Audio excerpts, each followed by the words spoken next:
اشارے سے سجدہ کریں تو ہاتھ کہاں رکھیں؟ بنت عنایت اللہ یو پی سے پوچھتی ہیں، میری والدہ کو گھٹنے کی تکلیف ہے، پہلے کرسی پر نماز پڑھتی تھیں، آپ کا بیان سن کر بستر پر نماز پڑھنا شروع کر دی ہے، پورا سجدہ نہیں کر پاتی، ایک ٹانگ پھیلا کر نماز پڑھتی ہیں، تو سجدہ کرتے ہوئے اپنے ہاتھ گھٹنے پر رکھیں یا سجدے کی جگہ پر رکھیں؟ اگر اشاروں سے سجدہ کرتی ہیں تو سجدے کی جگہ پر ہاتھ نہ رکھیں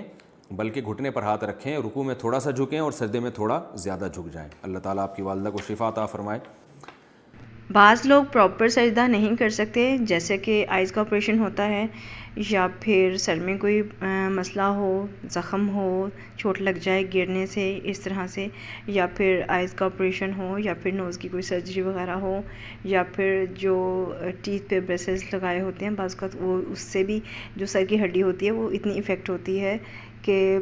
ہم اس میں سجدہ نہیں کر سکتے۔ تو اس صورتحال میں اگر آپ اشاروں کے ساتھ نماز پڑھنا چاہیں تو سجدہ جو ہے وہ کس طرح سے کرنا ہے، اس کی ڈیٹیل کسی نے پوچھی تھی، تو میں نے سوچا اس پہ کمپلیٹ ویڈیو بنا دوں، کیونکہ بہت سے لوگوں کا یہ مسئلہ ہو سکتا ہے، ہمیں کافی زندگی میں کوئی ایسا پرابلم فیس کرنا پڑ سکتا ہے جس کی وجہ سے ہمارے لیے یہ ویڈیو بہت اہم ہو۔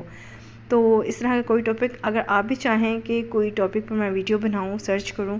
تو اتھینٹک ویڈیو میں بناتی ہوں، آپ بھی نیچے کمنٹ کر سکتے ہیں، مجھے بتا سکتے ہیں، میں اس پہ بھی ویڈیو بنا سکتی ہوں۔ کوئی بھی مسئلہ ایسا ہو، کوئی بھی ایسا پرابلم ہو جو آپ کو فیس کرنا پڑ رہا ہے یا آپ سمجھتے ہیں کہ مجھے اس پہ بھی ویڈیو بنانی چاہیے، تو کائنڈلی کمنٹ کیجئے مجھے، میں اس پہ ویڈیو ضرور بناؤں گی۔ اپنا ڈھیر سارا خیال رکھیے گا، دعا میں مجھے یاد رکھیے گا۔ اللہ حافظ۔